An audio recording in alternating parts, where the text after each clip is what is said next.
Kita mulai sambil nunggu yang lain. Bismillahirrahmanirrahim.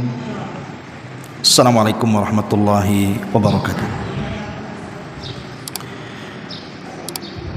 Alhamdulillah wassalatu wassalamu ala Rasulillah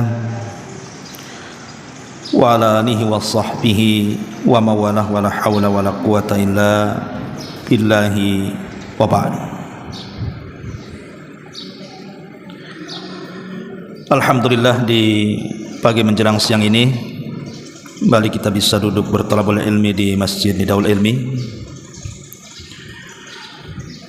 Dan pembahasan di pagi ini kita akan membahas beberapa ucapan dari ulama-ulama salaf tentang bahaya dari sebuah dosa. Ma'asyiral muslimat yang dimuliakan Allah Subhanahu wa taala.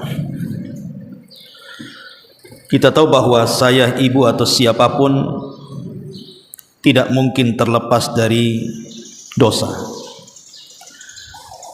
Tidak ada satupun manusia yang lepas dari dosa.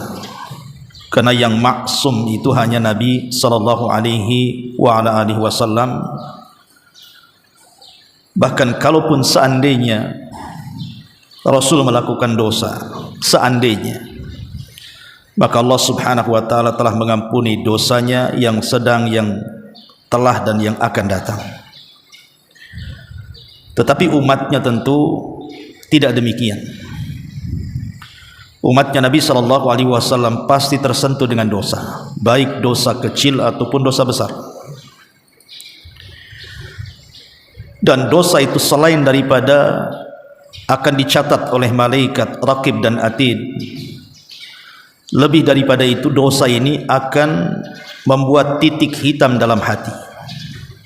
Satu kali dosa kita lakukan, satu titik hitam menempel dalam hati. Dua kali dosa yang kita lakukan, dua kali pula titik hitam yang kita akan rasakan dalam hati. Sampai akhirnya ketika banyak dosa kita lakukan, maka hati ini akan menghitam dan mengeras. Ketika hati ini mengeras, maka akan susah dapat hidayah dan juga taufik dari Allah Subhanahu wa taala. Ada beberapa perkataan ulama salaf yang menjelaskan kepada kita tentang bahaya dan pengaruh sebuah dosa yang mengerikan. Di antaranya perkataan Al-Fudail ibn Iyad rahimahullah ta'ala, ulama yang sangat terkemuka dan ulama seorang yang zahid, abid dan juga alim.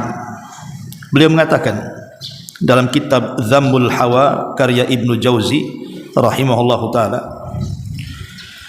kata Fudail ibn Iyad rahimahullah ta'ala, inni la'asillaha fa'arifu dhalika fi khuluqi dabbati wa jariyati. Kata Fudail ibn Iyad rahimahullah ta'ala, aku pernah melakukan maksiat kepada Allah. Kata Fudail, aku pernah melakukan maksiat kepada Allah, dan aku juga tahu pengaruhnya terdapat pada akhlak binatang tungganganku dan budak yang aku pelihara. Lihat bu, pengaruh dosa ini bisa kemana-mana. Sampai kata Fudail ibn Iyad, pengaruh dosa yang dia lakukan itu berpengaruh kepada kendaraan dan berpengaruh kepada budak yang ada di sekitarnya. Artinya kalau seandainya saya, ibu, melakukan sebuah dosa, itu akan mempengaruhi kendaraan. Boleh jadi mogok-mogokan, nasi bolak-balik saja ke bengkel, cepat rusak. Ataupun mungkin peralatan di rumah gitu kan, baru beli kompor gas rusak terus, baru beli dispenser kebakar, baru beli kulkas nggak dingin, dan begitu seterusnya. Jadi pengaruh dosa itu bisa masuk ke perabotan, rumah cepat rusak, retak-retak, bocor-bocor, dan begitu seterusnya. Ataupun kepada manusia, mungkin anak-anak kita tidak berbakti kepada kita, nakal, naudzubillah, susah diatur, diuji oleh Allah Subhanahu wa taala dengan tetangganya, diuji oleh Allah Subhanahu wa taala dengan pembantunya, dan begitu seterusnya. Jadi pengaruh dosa ini kemana-mana. Makanya kalau seandainya Allah takdirkan di antara kita ini boleh jadi punya perabotan kok cepat rusak, kemudian juga punya anak kok nakal-nakal, cobalah introspeksi, jangan-jangan itu dosa yang kita lakukan. Ini menurut Fudail Ibn Iyad rahimahullahu ta'ala. Kemudian yang kedua, perkataan Sulaiman At-Taimi rahimahullahu ta'ala yang dicantumkan dalam kitab Safwatus Safwa karya Ibnu Jauzi. Beliau mengatakan, innar rajula la yusibu dzamba fi sirri fayusbihu wa alaihi madallatuhu. Kata Sulaiman At-Taimi rahimahullah ta'ala mengatakan, innar rajula, terkadang seseorang la yusiba dzamba, melakukan sebuah dosa fi sirri, tidak terang-terangan, dosa yang disembunyikan yang tidak ada yang tahu kecuali dia dengan Allah Subhanahu wa ta'ala. Fayusbihu wa alaihi madallatuhu, rupanya Allah Subhanahu wa ta'ala jadikan orang yang melakukan dosa yang tidak terang-terangan itu mendapatkan kehinaan, mendapatkan kehinaan dari Allah Azza wa Jalla. Boleh jadi mungkin dicaci maki orang, digibah orang, dihina orang, direndahkan orang, ada saja ucapan-ucapan orang yang tidak enak kepada kita. Itulah pengaruh dosa. Padahal dosa itu tidak ada yang tahu kecuali dengan Allah saja. Tapi dengan itu Allah Subhanahu wa ta'ala justru merendahkan kita di hadapannya dan di hadapan makhluknya. Ini di dunia, Bu. Apalagi di akhirat jelas. Kata Nabi SAW, nanti pada hari kiamat akan ada orang yang datang menghadap Allah membawa pahala sebesar gunung Tihama. Gunung Tihama ini besar, gunung terbesar kedua setelah Uhud. Tiba-tiba ketika dihadapkan di hadapan Allah, hilang pahalanya, tidak ada satupun pahala yang tersisa. Kemudian sahabat bertanya, kok bisa wahai Rasul, orang yang terang-terangan jelas-jelas mau pahala besar ke hadapan Allah, ketika berhadapan dengan Allah, Allah gugurkan semua dosanya. Maka Nabi SAW berikan alasan, ya karena orang itu idza khalau bimaharimillahi intahakuha, kalau dia sedang bersendirian, tidak ada yang tahu kecuali dengan dia dengan Allah, dia pun bermaksiat dengan tidak terang-terangan. Naudzubillah. Lihat bagaimana pengaruh dosa menurut Sulaiman At-Taimi rahimahullahu ta'ala. Kemudian juga yang ketiga, perkataan Ka'ab Al-Akhbar. Ka'ab Al-Akhbar seorang mantan dari pendeta Nasrani yang masuk Islam di zaman Umar, kemudian menjadi orang soleh dan alim. Apa kata Ka'ab Al-Akhbar ini? Innama tazalzalal ardu idza umila fiha bil ma'asi fatara'ada khawfan min rabbi jalla jalaluhu an yattali'a 'alaiha. Kata Ka'ab Al-Akhbar yang dinukilkan dalam kitab Al-Uqubat karya Imam Ibnu Abi Dunya rahimahullahu ta'ala, kata beliau, innama tazalzal al-ardu, sesungguhnya bumi ini terkadang digempakan oleh Allah. Idza umila fiha, kalau di atas bumi ini banyak sekali pelaku-pelaku bil ma'asi, yang melakukan maksiat. Fatara'ada khaufan min minar rabbi jalla jalaluhu, maka bumi pun bergoncang karena takut dengan Allah Subhanahu wa ta'ala, an yattali'a 'alaiha, untuk ditampakkan di hadapannya. Karena nanti bumi itu kan pada hari kiamat akan bersaksi. Idza zulzilatil ardu zilzalaha wa akhrajatil ardu athqalaha wa qala al insanu ma laha yauma idzin tuhadditsu akhbaraha, yauma idzin tuhadditsu akhbaraha. Pada hari itu bumi akan menghabarkan manusia-manusia yang pernah menginjaknya kelak pada hari kiamat. Jadi bumi akan menghabarkan, si fulan bermaksiat di tempat ini hari ini jam sekian, semua akan dihabarkan bumi. Itu di akhirat tuh. Karena bumi ini makhluk Allah Subhanahu wa ta'ala. Kalau Allah Subhanahu wa taala perintahkan bumi ini untuk bergoncang, maka dia bergoncang karena dia tentara di tentara Allah Subhanahu wa taala. Kapanpun Allah mau untuk digempakan, dia bisa gempa. Lah kata Ka'ab al-Akhbar, apabila terjadi gempa itu hakikatnya karena banyak maksiat di atasnya.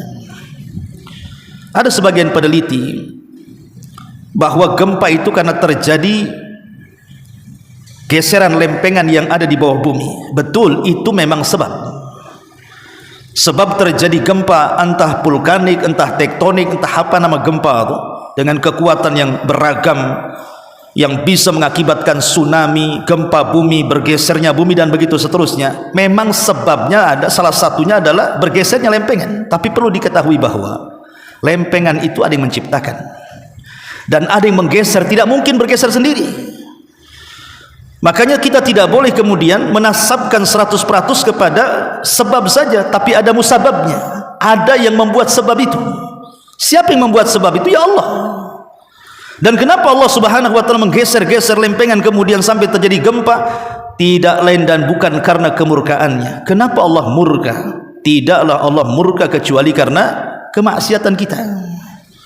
Makanya bumi saja merasa takut kalau sudah banyak maksiat di atasnya, makanya dia kemudian menggoyangkan dirinya. Itu menurut Ka'ab al-Akhbar rahimahullahu ta'ala. Lihat bagaimana dampak sebuah maksiat, kata Ka'ab al-Akhbar rahimahullahu ta'ala. Kemudian juga dikatakan oleh Al-Hasan al-Basri. Hasan al-Basri ini pemimpin para tabi'in, generasi kedua setelah sahabat. Dan ucapannya itu penuh makna, dinukilkan banyak para ulama, sampai-sampai orang mengatakan ucapan Hasan al-Basri seperti wahyu. Karena ucapannya itu penuh dengan untayan-untayan, mutiara-mutiara yang hampir mirip dengan ucapan Nabi. Dan itulah hikmah yang Allah berikan kepada siapa yang dikehendakinya. Salah satunya Allah berikan kecerdasan kepada Imam Hasan al-Basri. Apa kata Imam Hasan al-Basri rahimahullahu ta'ala? Beliau mengatakan, innal mu'mina la yusbiha illa khaifan wa la yuslihuhu illa dhak li'annahu baina dhanbaini dzambun madha la yadri kaifa yasna'u Allahu fihi wa ajil au qala akhar la yadri ma kutiba alaihi fihi. Kata Imam Hasan al-Basri, seorang mukmin la yusbihu illa khaifa, tidaklah datang di waktu pagi kecuali penuh dengan kekhawatiran. Ada seorang mukmin itu di pagi hari itu kondisinya khawatir saja. Entah apa yang dikhawatirkan, pokoknya khawatir, was-was. Entah dengan kesehatannya, entah dengan ekonominya, entah dengan muamalahnya, entah dengan bisnisnya, ada kekhawatiran itu. Wala yuslihuhu illa dzak, dan tidak bisa diperbaiki, susah untuk diperbaiki. Boleh jadi itu karena dua dosa antara dia dan dosa itu. Apa dua dosa yang mengkhawatirkan kita, yang menjadikan hidup kita tidak tenang, hidup kita selalu bimbang, hidup kita selalu stres, gundah gulana, pokoknya timbul kekhawatiran? Maka kata beliau, boleh jadi itu karena dosa yang telah berlalu, yang kita tidak tahu bagaimana Allah Subhanahu wa ta'ala kemudian membalas dari dosa-dosa itu, atau dosa yang lain yang kita tidak tahu apa yang Allah Subhanahu wa ta'ala catat tentang dosa itu. Karena manusia itu kan mudah lupa, Bu.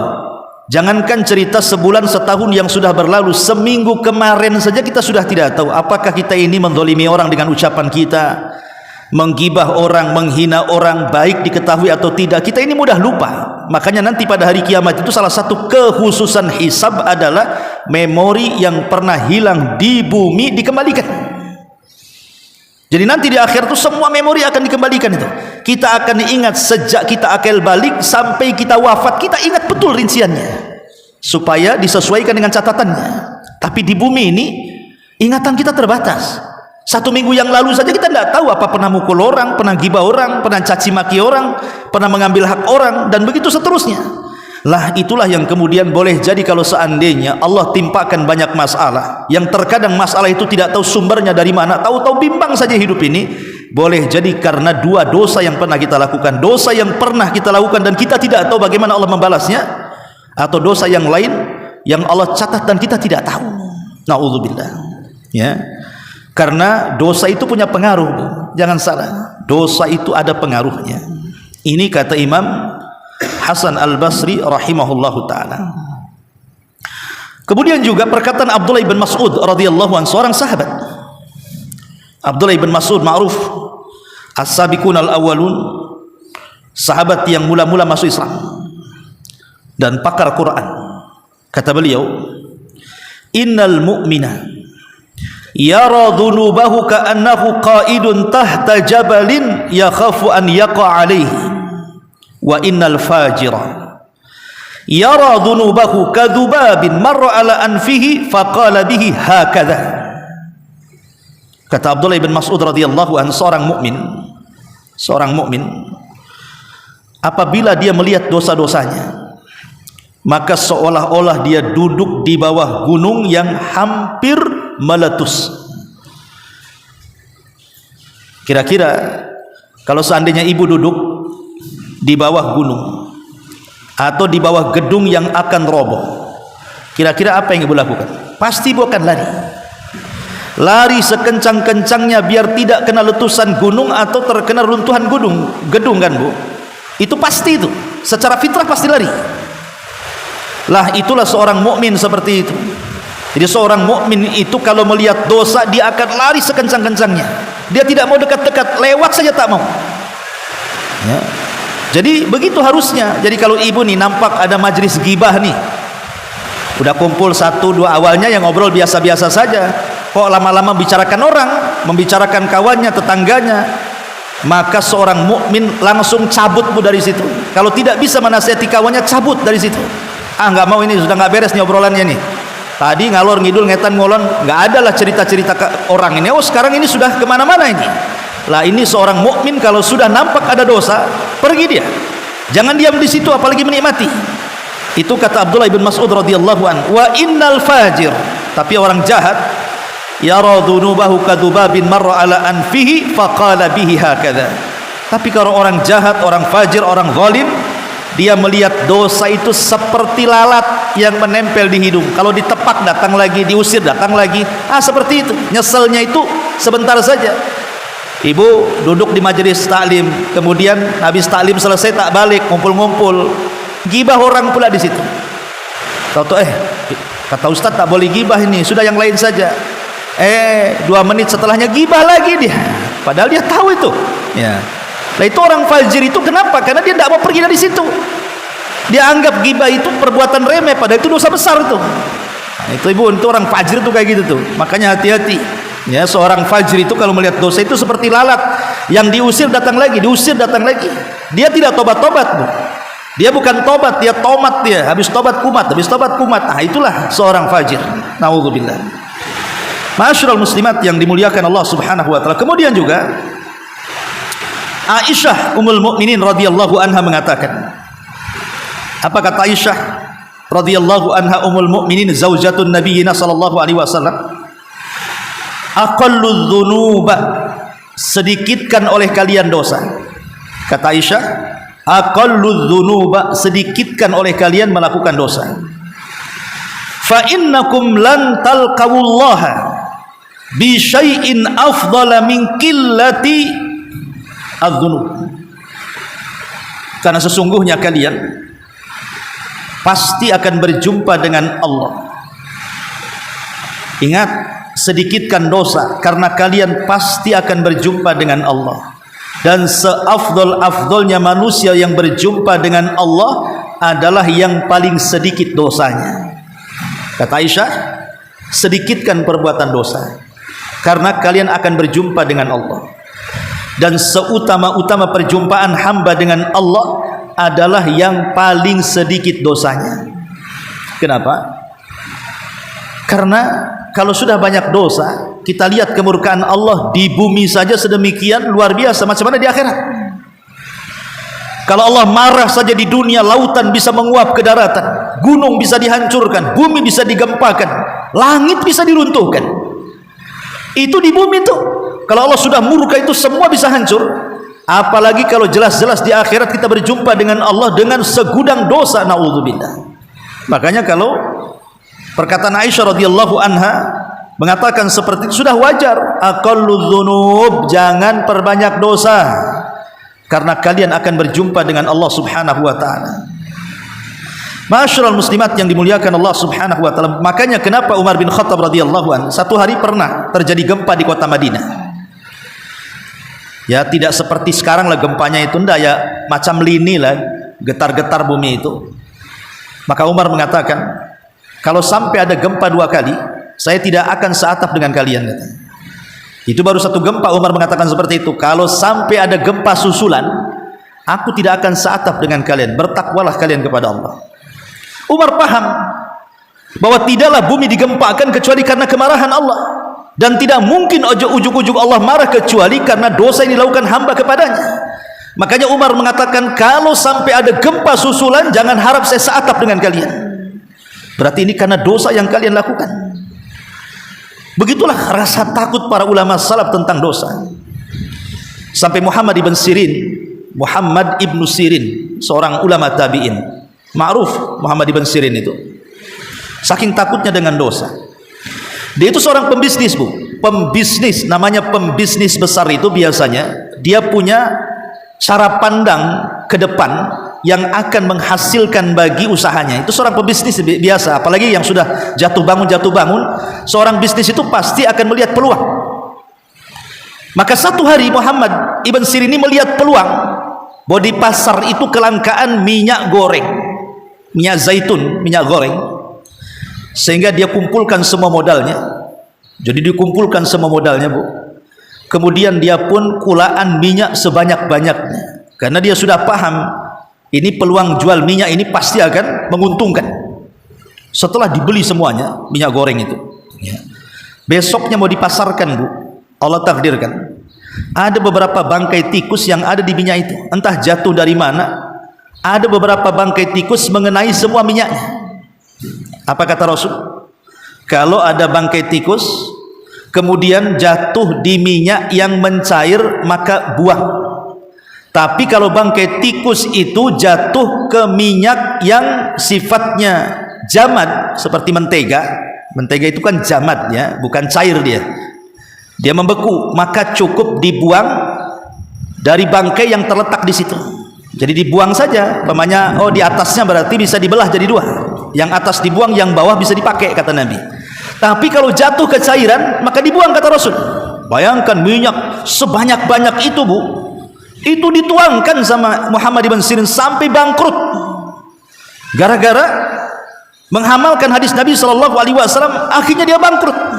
Tapi dia memilih untuk dibuang daripada dijual. Walaupun sudah jelas-jelas untungnya, Bu. Kalau ibu di posisi Muhammad ibn Sirin, tinggal dibuang aja lah tikusnya, dijual lagi kan, Bu. Siapa yang tahu? Itu kalau kita tidak pernah warok masalahnya.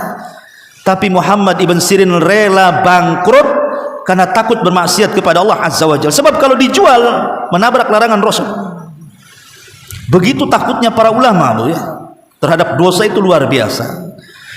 Nah, inilah diantara ucapan-ucapan ulama salaf, ya. Adapun secara umum dampak melakukan dosa itu, pertama, dampak orang yang melakukan dosa itu apa saja sebenarnya? Pertama, kata para ulama, hirmanul ilmi. Ilmu akan diharamkan kepada orang itu. Walaupun dia seorang yang cerdas dalam ilmu agama, maka dia tidak akan pernah dapat hidayah. Kenapa demikian? Karena ilmu adalah cahaya, dan cahaya itu tidak akan masuk kepada hati orang-orang yang bermaksiat. Makanya Imam Malik ketika melihat Imam Syafi'i kecil belajar kitab Al-Muwatta kepadanya, kita tahu Imam Syafi'i itu muridnya Imam Malik, ya.